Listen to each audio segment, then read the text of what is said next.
Good evening, Gills fans. Welcome back to the latest episode of Gills in the Blood TV. It's Wednesday night, which of course means it's match preview show time. And after a little break last week, had family stuff going on, Grand National weekend and that type of thing. It's good to be back. And I think since the last time we saw you, there's been a couple of positive performances under Gareth Ainsworth.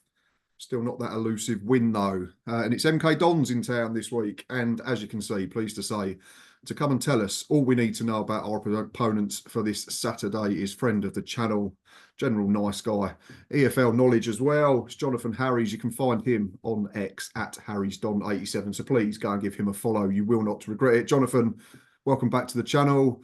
I'm not going to ask how you are because it's probably the same as Gills fans being an MK Dons fan this season. Yeah, well, firstly, thank you for having me on again, Matt. Pleasure as always. And yeah, I think it's safe to say both our clubs haven't had the season that many pundits predicted. Yeah, I think it's what's the old song on it? The Football League's upside down, but I'm not sure that'd do us too many favours either. So just horrible, messy obscurity one way or another. Let's have a quick look at the form before we get into the stuff that we need to know about MK Dons coming to town on Saturday afternoon. Gills, it's nice and easy. 6 games, 6 draws gives us 6 points from the last 18 available. They've come against Accrington, Walsall, Harrogate, Colchester, Salford, and most recently Chesterfield on Tuesday evening. We currently sit 17th with 47 points from 41 games. We are above Ben Gladwin's MK Dons, who have taken 4 points from the same amount of games. That comes in the way of a win against Cheltenham, a draw against Carlisle, and then heavy defeats against Port Vale, Fleetwood, Notts County and Barrow on Saturday. Just gone 19th with 46 points from 41 games.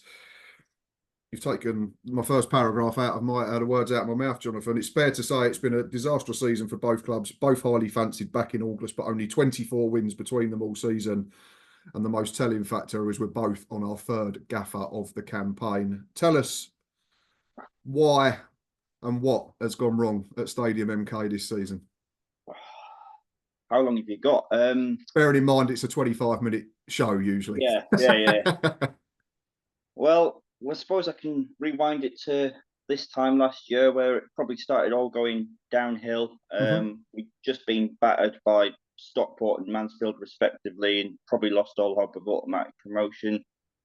I'd basically sealed playoffs and I think everyone thought it'd be a MK Dons Doncaster final and so obviously didn't turn out that way. Certain Mr. Scott Lindsay showing us up on Sky and I think that affected Mike Williamson more than he cares to admit because just you could see it in his interviews. He just wasn't mentally there, and as much as he was backed in the summer, it just never clicked, and we got rid of him. And then the board, in their infinite wisdom, thought, "I know what we'll do. We'll go get the gaffer that beat us in the playoffs last season." So went and got him. We got off to a decent start. We won 6 games in a row before that infamous 14th of December reversed fixture. The last time we won away. Wow. So yeah, there was that, and then after that, it's just like all confidence had been knocked out the team. We had the odd win. We've ironically done the double over Chesterfield, which I never saw coming, considering how well they've been playing for the majority of the season. And yet recently we just haven't turned up against Fleetwood and Barrow. No disrespect to them. They played well on the day. They took the chances, but just the mentality. I can't put my finger on how the mentality has gone so down to the fact that there's no players communicating or shouting at each other when we're conceding a goal. And I think that's mainly the problem of this squad, as talented as it is. Too many individuals, perhaps. And that's something that was levelled at Gills for large periods of the campaign as well. It was almost like there was just a non-reaction to every time we conceded a goal or made a mistake and lost football matches. And there was stuff about the captain at the time, Maxima. Was he the right person in terms of his persona on the pitch? And I think we all understand as fans that different individuals have different traits, and some leaders do it through shouting and that type of thing. Others do it through performance. So yeah, I think there's a lot of similarities between the two football clubs this season, like you say, in terms of if you go back to the summer, everyone certainly outside the two football clubs probably fancied both of us to be top seven, both on three managers, both at the wrong end of the table. I Yeah. mean, we don't score enough, but we're all right defensively. You score plenty, but concede far too many. Yeah, it's fair to say that the season for both clubs has been a bit of a shambles. Um, Talking of MK Dons and how they play, we all know that generally over the last few years, at the very least, it's been expansive football. Sometimes you pass it for passing sake. I think that's one accusation, but when it comes off, it looks really, really good. But it's that defensive record, isn't it? I think only Newport have conceded more than yourself this season. You've conceded 65 in 41 league games, which tells you why you're down in the bottom third of the table. More concerningly, you've shot 15 in your last six. You've mentioned them defeats against Barrow and Notts County, both by 3-0, 4 against Fleetwood, 3 in the defeat to Port Vale. So it seems if you do go behind, that, like you say, it comes back to that mentality issue where there's sort of no one that can grab the game by the scruff of the neck to firstly just keep you in a football match and then try and turn things around. And again, it's another similarity to Gills. We've been horrendous at chasing games for a large period of time, starting to get somewhere in the last few weeks, firstly under John Coleman and certainly under Gareth Ainsworth. But again, just why has it been so bad? Is it inconsistent selection? Is it a lack of confidence, a lack of form? I'm guessing the constant managerial changes don't help because similar to us, it's a new voice far too often and players don't know whether they're coming or going. Yeah, well, Ben Gladwin said it after the Barrow game. He said they need a manager and they need a manager in now because he said that the players they're going into the dressing room and just nothing's being said. They didn't even give us a player interview for the Barrow game. Gladwin was protecting the players. You can imagine the reaction of the last few results at Stadium MK. There's been accusations that the players don't care, and I don't subscribe to that. The players do care, and ultimately they're just them. As I said, I think it's just their mentality that they're not bad players. Dan Crowley is not a bad player. Alex Gilby is not a bad player. Danilo Orsi is not a bad player. These were 3 players last season that any League Two side would have snapped your hand off for. But for the defensive, I'd probably say the it's more the wing backs than it is the centre backs because on the whole, this is going to sound really weird. The centre backs have been fairly solid, but it's as soon as one mistake is made, it's just mentality. There's no one there saying, "Where were you? What's happening?" There's no leader at the back, and it's quite annoying because we've now got a retiring 39, 40-year-old who would have probably kicked some backsides and sorted this out himself. But for whatever reason, he just doesn't seem to be getting picked. And I feel that his leadership's probably been missed in this talented squad. You know, it's a tricky one, isn't it? Because and we'll talk about him in a minute in more detail. But obviously, Dean Lewington, we know he's certainly at the veteran stage of the career and probably has been for a few years. But in terms of ability and know-how and that type of thing, he's exactly what you want. The only thing I would say to caveat that, Jonathan, and it's I know it's a very small sort of sample size, is it looked very much like his legs had gone in the reverse fixture at MK Dons. It looked to me like people were running past him far too easily. So in that sense, I can understand why he's done it. But yeah, in terms of sides that are struggling, low on confidence, low on form, and certainly, like you say, in terms of just missing a natural sort of leader that Dean Lewington certainly is, it certainly wouldn't be any harm. I mean, it can't get. I suppose it can't get any worse, can it? So why not try it with him in there? I suppose you could play him as in the middle of a back three to protect the fact that he's probably lacking the mobility that he's had throughout his career. But like you say, you touch on them players, and again to make another link to Gills, you mentioned Orsi, you mentioned Dan Cowley, Crowley, you mentioned Gilby. Well, Gilby, as Liam Kelly as well got promoted out of this division last season. Joe Tomlinson's good for the level. We were the same. Elliot Nevitt came in the summer, scored 16 league goals last season. Jack Nolan came in with 25 goal contributions. Aaron Rowe was, for me, probably Crew's best player in the playoff final, certainly first hour.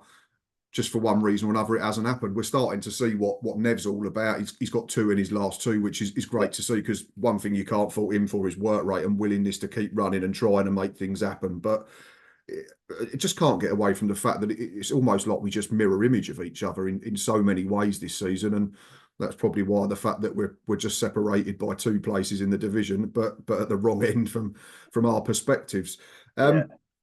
In terms of improvements, though, certainly from a Gills perspective, and it's interesting because you said the wing backs have been the issue for you, but since we've gone to a back 3, the wing backs have been much improved.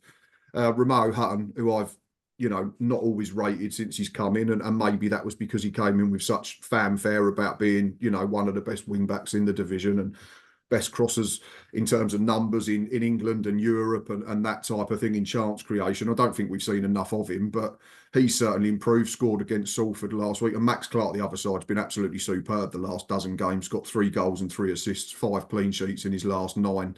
Would certainly be one that I'd offer a new contract to if he is out of contract. But so there's one opposite, is that it's our wing backs that I think have made us certainly more robust. Not just them. I think the 3 centre backs have been really good as well. But just trying to find a positive from this car crash of a season. Who are the players that have stood up to be counted, relatively speaking, in recent months or throughout the campaign as a whole? Or is there not any? If I'm being honest, I'd probably be Joe White, who, when we signed him, I thought he'd be probably competing with Gilby for that number 10 slot on the left-hand side, but he's been playing sort of a deeper role in midfield, being the sort of creator and someone that's willing to beat a man, willing to pick a pass. You can tell he's from Newcastle. He's got that ability. He's an extra step ahead of the majority of players. I'd probably say Crowley, since he's coming in January, as much stick as he gets from the Notts County fans, and yes, the interview about saying it was an audition at Stadium MK was never going to sit well with Notts County fans. But he is trying. Against Barrow, he was just a one-man machine, just trying to thread the ball through, trying to assist, and just like it felt like Dan Crowley was just speaking to a different universe, basically.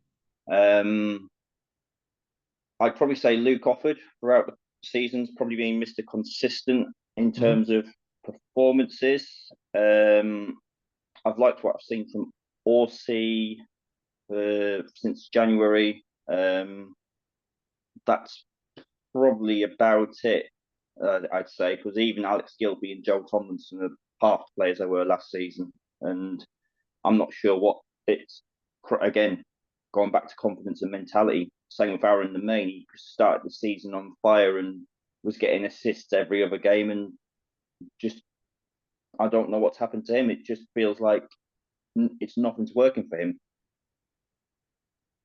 Yeah, and when you're only naming 3, 4, 5 at a push, it tells you again, similar to us, why we're both down the wrong end of the table and looking upwards with envy at a lot of other teams. We always seem to talk about Jack Tucker, and I'm going to mention him again just quickly. Obviously, he's gone out on loan, which I think we said at the time when we spoke in December was likely to happen. He's had injuries, he wasn't playing, he wants to go and play football. He's at the age now where he needs to be playing. Played centre midfield for Colchester against us last week. I just wanted to ask you about this, and he was absolutely superb, to be fair. He said I think he got told that morning because of injuries and illness in the Colchester camp. I thought he was really, really good. Just sat in front of the back 4, back 3 and kept it simple, kept wanting the ball, covered runs, and he was up against a rampant Gills at times, relatively speaking, considering how many goals Gills scored. But Gills were clever that night because they played Jaden Clark as a 10, and then we had Johnny Williams deeper next to Robbie McKenzie. So it meant that Jack had to be clever in who he was picking up. But similar to us, I mean, we've released players last season. Tom Nichols went to Mansfield and got promoted, and Jules Lapsley's one that's now gone to Bradford. Looks like he's going to potentially win the league. There's a chance that Jack Tucker ends up in the playoffs. What have you made of that move? Did he get the rough end of the stick maybe at MK Dons? Was he made a bit of a scapegoat for problems that weren't maybe certainly all of his doing? Again, I'm just going to go with the word of the day and confidence. When Jack Tucker's playing with confidence, he's probably one of the best centre backs in League Two. And he came back into the squad under Williamson, and he had a good 4 or 5 games, and you thought, right, this is it. This is the Jack Tucker we've signed. Someone willing to take the ball out of defence, someone that can 9 times out of 10 win a aerial duel and be really good for us. But just that one mistake, and all of a sudden the mentality changes, and he's trying to play the MK way. He's trying to play out from the back, but when it goes wrong and we concede, of course he's going to be the scapegoat. And I think some of it was unfair criticism. Some of it was deserved, but a lot of it I think was unfair criticism. And for me, we're probably not going to see him come the summer. I think he's out of contract. So any League Two side that wants to snap him up, I imagine you boys wouldn't say no if he wanted to come back to you as well. There is a player in there, but it's just filling with confidence. And as you say, we've let players go. Tommy Lee now doing well at Bradford, Stephen Vernon, Matt Dennis, basically helping save Carlisle. Joel Pritchard's gone to Oldham. Our goalkeeper at the time, Tom McGill, we sent him back to Brighton. I'm not quite sure why, because I didn't think he was too bad the first half of the season. Ellis Harrison looks like he could potentially have playoffs with Walsall if they don't completely bottle it as well. So, as I said, we had good players. It's just been a car crash of the season. Yeah, and back to Tucker quickly. I mean, he's obviously had to bide his time. There was a lot of substitute non-appearances in the first couple of months after arriving, but he's in the last 6 games that Colchester played, he's featured in 4 of them. Yeah. And they've won 3 and drawn 1. The only points they dropped were at Gills that couple of Tuesdays ago. So again, it comes back to your point about there is a good player in there, isn't there? It's just a case of getting a run of games and playing with a bit more confidence. We've recently appointed Gareth Ainsworth. We know that Ben Gladwin's not likely to get the job full time for MK Dons. I think he's been quite honest. Like you say, he says that you need a permanent manager sooner rather than later, probably just to, at the very least, let somebody look at the squad before next season and ahead of a massive summer. But who are you linked to? Who do you want? Who's been interviewed, if you know that much? It's been reported that Michael Duff and Luke Williams have been interviewed. That was about 2 or 3 weeks ago, and there's really been nothing sort of media-wise that's come out. But the club have said that they're looking to appoint this week before the Gillingham game. Now, we're on Wednesday night, and I think the players normally have Thursday off. So I imagine that either it's going to be confirmed possibly tomorrow, maybe Friday, but at the same time, do you say to Ben Gladwin, you've got the Gillingham game, and then give us a fresh week ahead of the Easter period? I mean, some fans have said it's taken too long to appoint someone. Other fans have said it's good that we're taking the time to be patient about this. But for me, I think our fan base possibly a bit 50-50 on it. Someone like Michael Duff, who knows this league, who knows how to get out of this league, who might not necessarily play the MK way, as it were, but someone who has a winning mentality and has a lot of respect for the majority of the clubs that he's gone to. I'd go with Michael Duff if that was my choice.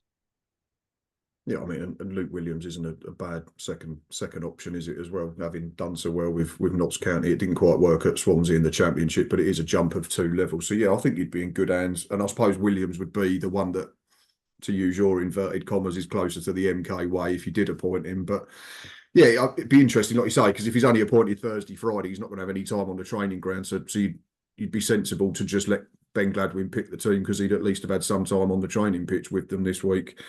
Right. Yeah. Let's finish on a positive, certainly from your point of view. Let's talk about Dean Lewington. It's been announced this week that after about 755,000 games for MK Dons, he is retiring.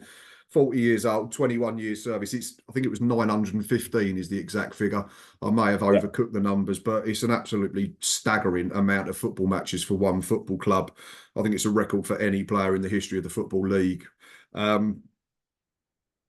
Just try and just sum up what Dean Lewington is to MK Dons, because that is just an absolutely ridiculous. He's almost got to the point where you just think he's immortal and he's just going to keep playing forever and ever. But unfortunately, old Father Time catches up with everyone. But yeah, just tell us what Dean Lewington is to MK Dons, because he joined when I think you wasn't even MK Dons, were you? It wasn't even the same name, and obviously he came from the other team up the Yep. road that Well done. I won't mention because it causes a little bit of repercussions. But so there was obviously that step that he made, but then to go on and have the success that you had with him. I mean, he was captain when you got into the championship, I think a few years ago as well, under Carl Robinson. Just Yep. try and sum up Dean Lewington. Captain, leader, legend. You knew exactly what you got with Dean Lewington when he came on the pitch. He might not, as you said earlier in the piece, he might not have the pace, he might not have the running stats, but what he makes up in is just his intelligence. He knows exactly where to position himself. Mm-hmm. He knows exactly how to draw a foul and do what we call the Lewington that frustrates away fans up and down the country. He he's just Mr. Milton Keynes. That's the only way I can really describe him. Someone who gets it. I think Carl Robinson came out at the start of the week and said Dean Lewington just gets the MK way, gets what it is to be Milton Keynes, and if you can do that, then you'll be a success at the club. Simple as that. And I don't think there's enough words that I can put in this piece to say how much we're going to miss him, and hopefully whoever comes in has some form of role for him, because he does want to get into the coaching. He's been down at Bristol City a few times with Liam Manning doing his coaching badges, so that shows you how much respect that he's got within the game. So fingers crossed he does stick with the club. I'm hoping that he does, and he'll always be a legend. Yeah, and take away all the stuff that gets spoken about how MK came about and all that for a second. Like I've already said, to play over 900 games in your career, let alone for one football club, is absolutely astonishing. Yeah, so certainly I do wish Dean Lewington all the best in his retirement and whatever the next part of the adventure brings. Right, before we start wrapping this one up and calling full time, Jonathan, since 2014-15, we've played 14 times against each other. Gills have won 6, MK Dons have won 7. There's been a single draw. Gills have scored 21, MK 24. But at Priestfield, it favours the Gills. 7 games, 5 wins for us, 2 wins for yourself, no draws. We've scored 15, you've scored 12. Off the back of that and recent form of both sides, what is your score prediction for Saturday afternoon? Speaking now with Ben Gladwin in charge, and obviously little or no time for the new manager, I'm probably going to side with Gillingham getting their first win. I'm probably going to go with this will surprise the Gillingham fans, a 3-1 home win. Yes, you heard it. Yeah, Gillingham scoring 3 goals in the game. I just feel the confidence is just completely shot. Even when we take the lead, it's obvious that the confidence isn't there. Ainsworth's got you playing, he's got you fighting. Elliot Nevitt's in form. Aaron Rowe's got his first assist in a while as well. I think defensively you'll just have more than enough against our attackers. And as you say, we've never had success there. I went there last season when you won 2-0, I want to say. 2-0. I know we had a player sent off last season. It's another season I've tried to forget. I want to say you definitely won, because it was near the start of the season, I think. Oh, yes, we did. We won 2-1 because it was Keith Millen's first game in interim charge. It was the week after Neil Harris had been sacked. And then you beat us by the same scoreline at MK's at Stadium MK, yeah. Yeah, so that goes to show you. I think, if I remember rightly, Mr. Darren Drysdale was in charge, and I think, I think Dan Harvey might have got, someone certainly got sent off towards the end. And yeah, I think that was the start of Graham Alexander's downfall. That shows how far we've come, that it was Graham Alexander in charge for us for that game.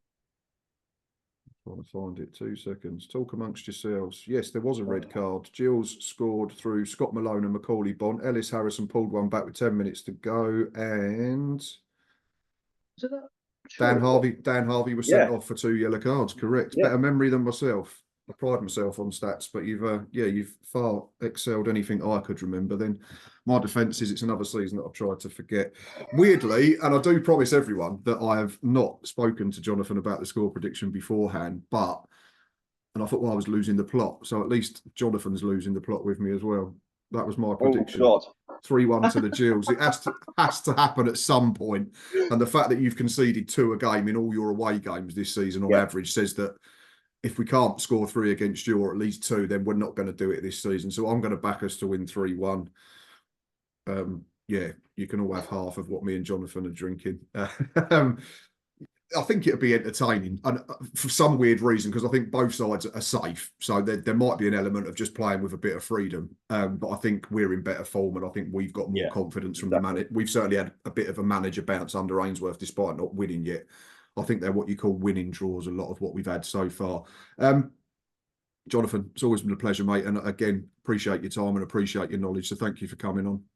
Not a problem. I'll say I'm dreading Saturday at 5 o'clock. I won't be there this time, but I'm sure Gareth Ainsworth will probably end up beating us like he always does. So yeah, good luck for the rest of the season, and hopefully next season we're both fighting at the right end of League Two. Absolutely, yeah. I'll toast to that. Gills fans and MK Dons, as I always say, if you're still watching at this point, then thank you very much. It is always appreciated and it never goes unnoticed. Please consider hitting that like button, and please keep pressing subscribe. I did set an ambitious target of 4,000 subscribers by the end of the season. We're not going to get there, but if we can get to 3,700, I'd really appreciate that. We'll be back Saturday at the Priestfield, myself, Ava, Boz and Stocky, whoever else is coming. Come and say hello. Come and give us your score predictions before the game for a match day live. And we'll return on Sunday after that to do a match day review show and hopefully talking about Gareth Ainsworth's first 3 points. But until then, I hope you've had a good week. And of course, most importantly, up the Gills.